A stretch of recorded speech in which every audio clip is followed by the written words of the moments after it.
नमस्कार, पोल पाथ में आप सभी का स्वागत है और मैं हूं प्रतिमा सिंह। आज लंबे समय के बाद हमारी पहली क्लास जाने वाली है और जैसा कि हमने वादा किया था कि जो हमारा रिवीजन है, एक क्विक रिवीजन होगा होल सिलेबस का, तो आज रिवीजन की पहली क्लास है और इसमें हम संविधान शुरू करेंगे। संविधान के बाद हम thinkers, theory, IR, IP, CP ये सभी टॉपिक लेके चलेंगे और जैसे ही एक टॉपिक खत्म होगा तो वैसे ही हम इम्पोर्टेंट पे ध्यान देंगे कि कौन कौन सा इम्पोर्टेंट टॉपिक है या कौन कौन से इम्पोर्टेंट फैक्ट हैं, क्वेश्चंस हैं जो कि एग्जाम में पूछे जा सकते हैं। तो ये सभी बातों को हम लेकर के चलेंगे। जैसे कि एक स्टडी होनी चाहिए, सेल्फ स्टडी होनी चाहिए, वैसे ही हम ये क्लास लेकर के चलेंगे। तो यानी कि आपकी सेल्फ स्टडी है, आपको खुद नोट्स बनाने हैं, खुद मेहनत करनी है। तो मैं उम्मीद करती हूँ कि आप सभी पेन और पेपर लेकर के बैठे हैं और जो भी आपके लिए न्यू है वो आप नोट डाउन कर रहे हैं या आप जो आपको आता है तो उसको लिखना चाहें लिख सकते हैं और यदि आप बहुत कॉन्फिडेंट हैं तो लिखने की ज़रूरत नहीं है। तो वो चीज़ें पक्का लिखें जो आपके लिए न्यू है, जो आपके लिए कंफ्यूजिंग है, जिसमें आपको डाउट हो जाता है, वो पक्का लिखें, क्योंकि लास्ट टाइम में इन चीज़ों का रिवीजन से आप सक्सेस के बहुत करीब होंगे। तो आज हम संविधान लेंगे और संविधान में हम जैसे कि संविधान में कितने होते हैं, 22 अध्याय कह लीजिए या भाग कह लीजिए, 22 भाग होते हैं, 395 अनुच्छेद हैं और 12 अनुसूचियां हैं। देखो 12 अनुसूचियां आज की डेट में है। इससे पहले कितनी थी? मूल संविधान की बात करें तो 8 अनुसूचियां थी, ठीक है। और 9वीं अनुसूची पहला संविधान संशोधन जो हुआ था 1951 में, उसके द्वारा जोड़ी गई थी, भूमि सुधार से संबंधित है। 10वीं अनुसूची दल बदल कानून से संबंधित है, जो कि 10वें संविधान संशोधन 1985 में जोड़ी गई है। और 11वीं अनुसूची जो है हमारी किससे? पंचायतों से संबंधित है। तो ये कब जोड़ी गई? ये 73वें संविधान संशोधन 1992 में जोड़ी गई है। और जो 12वीं अनुसूची नगर पालिकाओं से संबंधित है और ये कब जोड़ी गई है? ये 74वां संविधान संशोधन 1992 सेम ईयर में ये जोड़ी गई है। तो ये मोटी मोटी बातें हो रही, इनको हम अलग से इन पे हम चर्चा करेंगे। जैसे ही थोड़ा थोड़ा आगे बढ़ते रहेंगे, चर्चा करते रहेंगे। और इस पर जो अनुसूचियों पर है, एक ट्रिक लगा करके हमने एक वीडियो डाला है, चैनल पर विजिट कर करके देखिए, तो वहां पर आपको ट्रिक से ये सारी अनुसूचियां याद हो जाएंगी, याद करने की जरूरत भी नहीं पड़ेगी। अनुच्छेद की बात करें तो इस समय आपको 450 प्लस अनुच्छेद यानी कि 465 समथिंग ऐसे अनुच्छेद मिलेंगे, लेकिन जो मूल अनुच्छेद है, जो मेन अनुच्छेद है, वो 395 ही है, उसमें कोई हेरफेर नहीं हुआ है। इन्हीं 395 अनुच्छेद में और सारे सेक्शन यानी कि सब सेक्शन जोड़ दिए गए, जैसे कि 51 में जोड़ दिया गया 51 का, ऐसे कर इसी तरह से जोड़ दिया गया और इसमें नए प्रावधान या नए अनुच्छेद, नई बातों को जोड़ा गया है। तो इस तरह से अगर मूल की बात करें और मूल ही पूछा जाता है तो आप 395 याद रखिए। गणना की दृष्टि से 450 प्लस हो चुके हैं, बट मूल जो हमारे अनुच्छेद है वो 395 है। इन सभी के बारे में हम चर्चा करेंगे, ठीक है। तो आज जो संविधान है, इसकी शुरुआत जो एग्जाम में पूछा जाता है वो 1773 का रेगुलेटिंग एक्ट है, यहाँ से पूछा जाता है। यहाँ पर एक इम्पोर्टेंट बात और है, वो ये है कि जो ये 1773 का रेगुलेटिंग एक्ट है, यहाँ से क्वेश्चंस आते हैं, यहाँ से लेकर के 1935 जो भारत शासन अधिनियम 1935 हमारा आया था, वहां तक क्वेश्चन काफी ज्यादा पूछे जाते हैं। लेकिन अगर हम वेटेज की बात करें तो 1773 से 1892, ठीक है, 1892 92 यहाँ तक क्या होता है, 40% इसका वेटेज होता है। और अगर हम 1909 यानी कि 1909 से और बात करें हम 1935 यहाँ से आपका 60% आता है क्वेश्चन। तो ये आपका वेटेज की बात हो गई। थोड़ा हम इसको एनालिसिस करते हुए चलेंगे ताकि आप देखें कि ये जो 1773 का रेगुलेटिंग एक्ट है, यहाँ से लेकर 1935 तक, ये फालतू नहीं है, यहाँ से बहुत सारे क्वेश्चन सीधे सीधे पूछे जाते हैं। तो इन्हीं पर हम आज चर्चा करेंगे। तो सबसे पहले देखेंगे जो 1773 का रेगुलेटिंग एक्ट था, इसमें क्या क्या प्रावधान डाले गए थे। तो इसमें जो एक क्वेश्चन बहुत आता है, तो इसमें बंगाल का बंगाल का गवर्नर होता है, उसे गवर्नर जनरल नामक पद इस समय जो है एक क्रिएट किया गया और उसे गवर्नर जनरल बना दिया गया, बंगाल का ही। तो यहाँ तक 1773 में, तो इसमें क्या होता है, गवर्नर जनरल का पद बनता है और जो वॉरेन हेस्टिंग होते हैं ये बंगाल के गवर्नर होते हैं और इन्हीं जब गवर्नर जनरल का पद क्रिएट किया जाता है तो ये बंगाल के क्या हो जाते हैं, प्रथम गवर्नर जनरल बन जाते हैं। बंगाल के होते हैं, ये बंगाल के होते हैं सिर्फ गवर्नर, और जब गवर्नर जनरल का पद क्रिएट होता है तो ये बंगाल के ही क्या बन जाते हैं, गवर्नर जनरल बन जाते हैं। तो क्वेश्चन आता है कि बंगाल का अंतिम गवर्नर कौन था, तो वॉरेन हेस्टिंग थे, क्योंकि इन्हीं को बंगाल का प्रथम गवर्नर जनरल बना दिया गया था। तो बंगाल का प्रथम गवर्नर जनरल कौन था, वॉरेन हेस्टिंग था, और अंतिम गवर्नर कौन था, तो वॉरेन हेस्टिंग ही थे उस समय। ठीक है, अभी यहाँ पर जो बंबई व मद्रास प्रेसिडेंसी थी उसे कलकत्ता प्रेसिडेंसी के अधीन कर दिया गया था। दूसरा इसमें जो महत्वपूर्ण प्रावधान किया गया था, तो बंबई, जो कि आजकल मुंबई कहते हैं, बंबई मद्रास प्रेसिडेंसी को कलकत्ता प्रेसिडेंसी के अधीन कर दिया गया था। और कलकत्ता प्रेसिडेंसी किसके अधीन थी, ब्रिटिश सम्राट के अधीन कर दी गई थी। ठीक है, तो जो बंबई मद्रास प्रेसिडेंसी थी ये कलकत्ता प्रेसिडेंसी के अधीन थी, और जो कलकत्ता प्रेसिडेंसी थी ये ब्रिटिश सम्राट के अधीन थी। तो ये कुछ इसके इंपॉर्टेंट बातें हैं। और एक अगला पॉइंट क्या है कि इसमें इस 1773, ठीक है, 1773 के तहत सुप्रीम कोर्ट ऑफ जुडिकेचर की स्थापना होती है। कहाँ होती है, कोलकाता में होती है। ठीक है, कोलकाता में होती है। तो यहाँ पर 2 पॉइंट मेन है कि कोलकाता में होती 1773 के तहत होगी, लेकिन हुई कब थी, तो ये 74 में हुई थी, 1774 में हुई थी। ठीक है, इस एक्ट के तहत हुई थी, लेकिन 1774 में हुई थी। इसमें जो मेन मेंबर थे तो वो देख लेते हैं। इसमें कुल 4 न्यायाधीश थे। जो मुख्य न्यायाधीश थे तो कितने, इसमें 4 न्यायाधीश थे, 4 न्यायाधीश इसमें टोटल थे। जो मुख्य न्यायाधीश थे तो वो थे एलिजाई इम्पे, एलिजाई इम्पे ये मुख्य थे, इम्पे। बाकी के थे चेम्बर, हाइड, लिमिस्टर, ये अन्य न्यायाधीश थे। तो देख लें, ये भी इंपॉर्टेंट है, क्वेश्चन में आता है। चेम्बर, यदि आप पीजीटी की तैयारी कर रहे हैं तो मान के चलिए ये सारे क्वेश्चन आपके लिए बहुत ही इंपॉर्टेंट हैं। चेम्बर, हाइड और लिमिस्टर ये अन्य न्यायाधीश थे। ठीक है, लिमिस्टर। तो जो मैं नहीं लिख रही हूँ वो आप लिखते रहिए। यदि कोई डाउट है तो आप कमेंट सेक्शन में हमें पूछ सकते हैं, आपको सारे आंसर दिए जाएंगे। ठीक है, तो जो मुख्य 4 न्यायाधीश थे, जो कोलकाता में सुप्रीम कोर्ट ऑफ जुडिकेचर की स्थापना की गई थी 1774 में की गई थी, 1773 के तहत की गई थी। और इसके 4 न्यायाधीश थे। मुख्य न्यायाधीश एलिजाई एम्पे थे, अन्य में चेम्बर, हाइड और लिमिस्टर थे।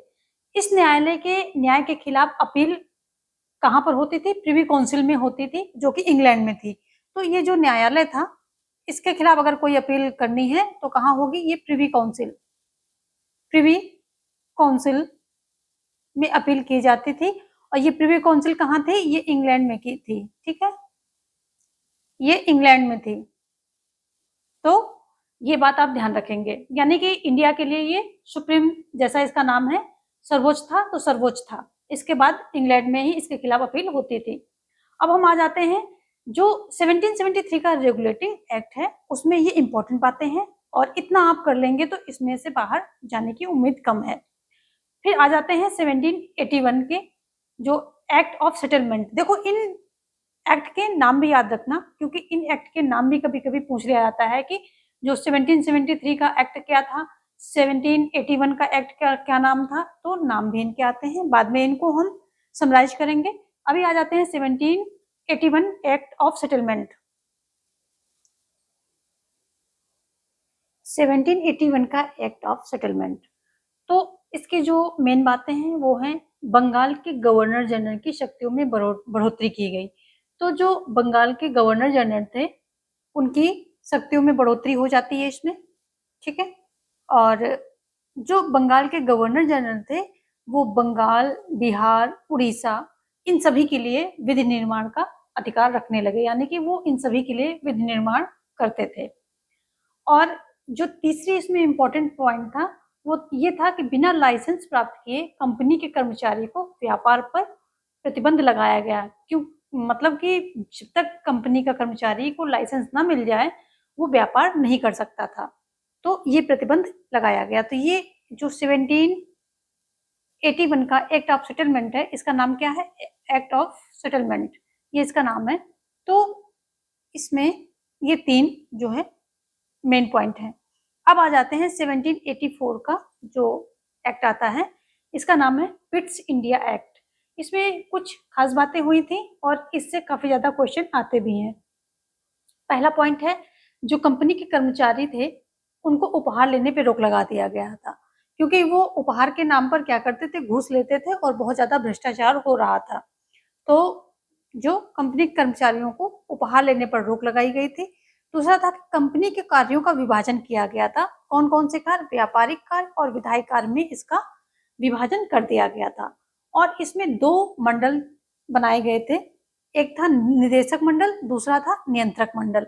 निदेशक मंडल ये कभी कभी आ जाता है court of director, court of director के नाम से इसको पूछ लेते हैं। और ये जो नियंत्रक मंडल है इसको बोलते हैं बोर्ड ऑफ कंट्रोलर।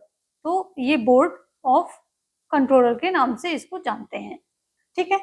तो इसमें भी आगे जो बोर्ड ऑफ कंट्रोलर है वो 1853 में इसके भी कार्यों में आगे विभाजन होता है। प्रशासनिक कार्य और विधायी कार्य, 2 तरह के कार्यों में कार्य इसको मिलते हैं और इन कार्यों में विभाजन हो जाता है, ठीक है। कुछ यहाँ पर पॉइंट है, इंपॉर्टेंट पॉइंट है। 12 फरवरी 1921 को संसद का शिलान्यास हुआ था, यानी कि जो ब्रिटिश काल में संसद जो अभी तक हमारी इस नई संसद के पहले चल रही थी, उसका शिलान्यास कब हुआ था? 12 फरवरी 1921 को संसद का शिलान्यास हुआ था। और इसका उद्घाटन कब होता है? तो इसका उद्घाटन होता है 18 जनवरी 1927 को इसका उद्घाटन होता है। किसके द्वारा है? होता है लॉर्ड इरविन के द्वारा इसका उद्घाटन किया जाता है, ठीक है। क्वेश्चन अक्सर पूछा जाता है आपसे कि भारत का मैनचेस्टर किसे कहा जाता है? तो ये आप हमें कमेंट सेक्शन में बताएंगे कि भारत का मैनचेस्टर किसे कहा जाता है, ठीक है। इसका आंसर आपको अगले सेशन में, अगली क्लास में मिलेगा। चलिए आगे देखते हैं। अब हम आ जाते हैं अपने 1793 का जो चार्टर एक्ट है इस पर आ जाते हैं। तो जो 1793 का चार्टर एक्ट है इसमें भी कुछ 2-3 पॉइंट इंपॉर्टेंट है। इसमें कंपनी के व्यापारिक एकाधिकार को 20 वर्ष के लिए बढ़ा दिया गया था। ये इंपॉर्टेंट है, ठीक है। 20 वर्ष के लिए कंपनी के एकाधिकार को कब बढ़ाया गया था? तो 1793 का जो चार्टर एक्ट आया था उसमें बढ़ाया गया था। और नियंत्रण मंडल के सदस्यों का वेतन कहाँ से जाता था? जो भारतीय राजस्व से दी जाने की व्यवस्था की गई। तो इस एक्ट में जो नियंत्रण मंडल बना था, कब बना था? पिट्स इंडिया एक्ट के दौरान 1784 में नियंत्रक मंडल बनाया गया था। और उस नियंत्रक मंडल का जो वेतन की व्यवस्था कहाँ से की गई? भारतीय राजस्व से, यानी कि जो भारत का राजस्व था उससे नियंत्रक मंडल की क्या की, ये सदस्यों के वेतन की व्यवस्था की गई, ठीक है। आगे हम देखेंगे अपना अगला है हमारा 1813 का चार्टर एक्ट देखेंगे। 1813 का चार्टर एक्ट देखेंगे।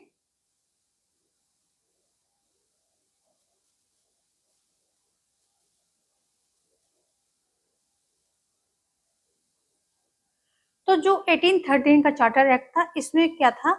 इसमें जो एक मेन इंपॉर्टेंट पॉइंट पूछा जाता है वो ये है कि इसमें जो कंपनी का एकाधिकार है उसे समाप्त कर दिया गया था।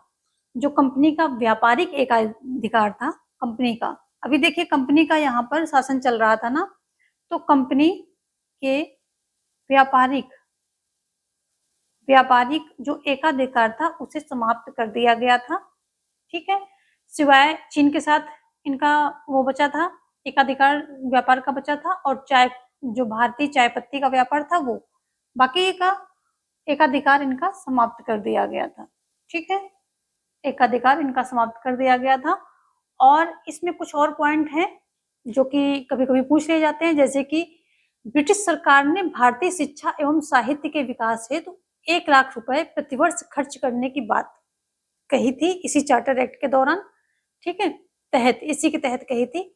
और एक पॉइंट और इसमें इंपॉर्टेंट है कि ईसाई मिशनरियों को भारत में धार्मिक प्रचार प्रसार की अनुमति दे दी गई थी। इसी जो चार्टर एक्ट है, इसी के द्वारा जो ईसाई मिशनरी थे उनको ईसाई धर्म का प्रचार प्रसार करने की अनुमति कहाँ दे दी गई थी? भारत में, यानी कि भारत में वो कर सकते थे प्रचार प्रसार ईसाई धर्म का। आगे था, स्थानीय सुशासन संस्थाओं को करारोपण का अधिकार भी दिया गया था। और जो बंबई, मद्रास, कोलकाता की बनाई विधियां हैं उस पर सम्राट की अनुमति मिलनी आवश्यक हो गई थी। तो ये इंपॉर्टेंट है कि बंबई, मद्रास और कोलकाता के द्वारा जो बनाई गई विधियां थी इन पर सम्राट की अनुमति आवश्यक हो गई थी, यानी कि ऐसे नहीं विधि बनाई और लागू करती, नहीं, सम्राट की अनुमति मिलेगी तभी जो है वो विधि आगे लागू होगी। तो 1813 के चार्टर एक्ट की ये कुछ मेन बातें हैं। अब हम देखेंगे 1833 का चार्टर एक्ट। इसमें जो बहुत ही इंपॉर्टेंट पॉइंट है वो ये है कि बंगाल के गवर्नर जनरल को संपूर्ण भारत का गवर्नर जनरल बना दिया गया। ठीक है, कौन थे ये गवर्नर जनरल? जो बंगाल के गवर्नर जनरल को संपूर्ण भारत का गवर्नर जनरल जब बनाया गया तो उस समय कौन थे? बंगाल के अंतिम गवर्नर जनरल और भारत के प्रथम गवर्नर जनरल कौन थे? ये थे आपके Lord William Bentinck. Lord William Bentinck, ये थे बंगाल के अंतिम गवर्नर जनरल और संपूर्ण भारत के प्रथम गवर्नर जनरल, इनको बनाया गया। दूसरी जो इसमें इंपॉर्टेंट पॉइंट था वो पहली बार शासन का केंद्रीकरण किया गया। तो इसमें क्या किया गया था? शासन का केंद्रीकरण। क्वेश्चन आता है सीधे सीधे, शासन का केंद्रीकरण कब किया गया? तो इसी एक्ट के द्वारा किया गया था। ठीक है, इसमें होता क्या है, बंबई, मद्रास विधि नहीं बना सकती थी, सिर्फ और सिर्फ बंगाल का गवर्नर जनरल जो है विधि बनाने लगा। ठीक है, तो जो बंगाल का गवर्नर जनरल था वो पूरे भारत का गवर्नर जनरल बन गया, और वो जो बंबई, मद्रास, इन सभी के लिए, बंगाल के साथ साथ इन सभी के लिए कि कौन बनाने लगा विधि? ये बंगाल का गवर्नर जनरल ही बनाने लगा। सिर्फ बंगाल प्रेसिडेंसी से ही बनाने लगा, बंबई और मद्रास ये दोनों विधि नहीं बना सकते थे। ठीक है, लेकिन जब बंगाल का गवर्नर जनरल विधि बनाने लगा था उसके बाद भी क्या होता था कि इसमें जो नियंत्रक मंडल होता था वो उस कानून की मना कर सकता था। अगर उसको ये कानून पसंद नहीं आया जो बंगाल के गवर्नर जनरल के द्वारा बनाया गया है, अगर उसको ये कानून, जो नियंत्रक मंडल है जो कि इंग्लैंड में बैठा, नियंत्रक मंडल कहाँ था? इंग्लैंड में बैठा था। ठीक है, तो उसको अगर कानून नहीं ये पसंद आता है तो वो ये कानून को मना कर सकता था या दूसरा कानून बना करके दे सकता था। ठीक है, तो ये बात ध्यान रखेंगे कि शासन का केंद्रीकरण हुआ, बंबई, मद्रास विधि नहीं बना सकती थी, सिर्फ बंगाल का गवर्नर जनरल विधि बनाने लगा था, परंतु नियंत्रक मंडल का इसमें पूर्णतः इसमें जो है कंट्रोल होता था। वो विधि जो बंगाल गवर्नर जनरल के द्वारा बनाई गई विधि उसे मना कर सकता था या दूसरा कानून बना करके भी दे सकता था। ठीक है, ये सारी बातें आप याद रखेंगे। और इसमें जो अगर विधि कहें तो विधि, कानून, कुछ भी कह लीजिए, अगर विधि की बात करें तो 1833 के पूर्व ये विनियम होते थे, लेकिन 1833 के पश्चात क्या होने, ये अधिनियम कहने जाने लगे। तो देख लेते हैं यहाँ पर इसको, 1833। अगर इससे पूर्व की बात करें तो जो विधियां होती थी, कानून होते थे, ये क्या, किस नाम से बुलाए जाते थे? विनियम, विनियम। लेकिन अगर हम 1833 के पश्चात की बात करें, इसके बाद की बात करें, तो ये क्या हो गए, ये अधिनियम के नाम से जाने जाने लगे थे। ठीक है, तो विनियम जो विधियां थी, अधिनियम कब से जानी जाने लगी, तो 1833 के चार्टर एक्ट के दौरान, मतलब उसी से ये अधिनियम के नाम से जानी जाने लगी। 2 पॉइंट आपने देख लिया कि शासन का केंद्रीकरण होता है, लेकिन इसमें बंगाल का गवर्नर जनरल विधि बनाएगा, उस पर नियंत्रक मंडल जो कि इंग्लैंड में बैठा था उस समय, उसका कंट्रोल होता था। वही नियंत्रक मंडल जो कि बैठा था तो वहां पर था इंग्लैंड में, लेकिन जो उसके वेतन भत्ते वगैरह होते थे वो सब भारतीय राजस्व से जाते थे, यानी कि भारत से जाते थे। ठीक है, वही नियंत्रक मंडल की बात हो रही है, बोर्ड ऑफ कंट्रोलर की बात हो रही है। तीसरा जो पॉइंट इसमें था वो था गवर्नर जनरल के परिषद में विधि सदस्य के नियुक्ति का प्रावधान किया गया, यानी कि एक विधि सदस्य होगा, ऐसा प्रावधान भी किया गया। तो देखो यहाँ पर ये सारे ही पॉइंट बहुत ही महत्वपूर्ण है। पहला पॉइंट है ये, और दूसरा पहला पॉइंट है बंगाल के गवर्नर जनरल को संपूर्ण भारत का गवर्नर जनरल बना दिया गया, जो कि लॉर्ड विलियम बेंटिंक थे। दूसरा है शासन का केंद्रीकरण हुआ है, अभी भी हमने बात की है। तीसरा पॉइंट देखेंगे, तीसरा पॉइंट है इसमें कि गवर्नर जनरल की परिषद में विधि सदस्य की नियुक्ति का प्रावधान किया गया। ठीक है, तो यहाँ पर जो गवर्नर जनरल है, भारत का गवर्नर जनरल है, उसकी परिषद में, गवर्नर जनरल की परिषद में एक विधि सदस्य का प्रावधान किया गया। ठीक है, विधि सदस्य होगा, विधि सदस्य की नियुक्ति की प्रावधान किया गया। ठीक है, और भारत का प्रथम विधि सदस्य कौन था? लॉर्ड मैकाले था। ठीक है, 1834 में विधि आयोग का गठन किया गया था। तो 1834 में क्या किया था? विधि आयोग का गठन किया गया। ठीक है, विधि आयोग का गठन किया गया था। इसके सदस्य थे कौन कौन थे? एक तो लॉर्ड मैकाले थे जो कि इसके अध्यक्ष थे, और मैक्लिओड थे, मिलेट थे, एंडरसन थे। नाम देख लें, नाम इंपॉर्टेंट है, पूछ लेता है। ठीक है, तो विधि आयोग जो था लॉर्ड मैकाले इसके अध्यक्ष थे। ठीक है, और जो दूसरे थे वो मैक्लिओड थे। अन्य सदस्य में हम देख रहे हैं मैक्लिओड। ठीक है, दूसरे कौन से थे? मिलेट थे। और तो कौन से थे? एक थे एंडरसन, ये अन्य सदस्य थे। ठीक है, एंडरसन। तो ये जो है अन्य सदस्यों में आ जाएंगे आपके अन्य सदस्य, जबकि अध्यक्ष कौन थे? अध्यक्ष आपके थे लॉर्ड मैकाले महोदय। तो भारत का प्रथम विधि अधिकारी, महान्यायवादी, राज्य का महाधिवक्ता कौन था? तो लॉर्ड मैकाले था। ठीक है, अगर क्वेश्चन आता है भारत का प्रथम विधि अधिकारी कौन था, महान्यायवादी कौन था, और महाधिवक्ता कौन था, तो ये सभी कौन थे? लॉर्ड मैकाले महोदय थे। ठीक है, इतना ध्यान रखेंगे। और प्रथम विधि सदस्य आता है अगर पूछता है तो भी लॉर्ड मैकाले ही हो जाएंगे। ठीक है, देखो जो 1833 का एक्ट था, इसके तहत एक तो 1834 में, इसी के तहत 1834 में विधि आयोग का गठन किया गया, जिसके अध्यक्ष लॉर्ड मैकाले थे और अन्य सदस्य में मैक्लिओड और मिलेट एंडरसन थे। ठीक है, एक दूसरा इसमें मेन काम किया गया था 1834 में, यानी कि 1833 के चार्टर एक्ट के तहत 1834 में एक तो विधि आयोग का गठन किया गया था, और दूसरा था, कौन सा था आपका?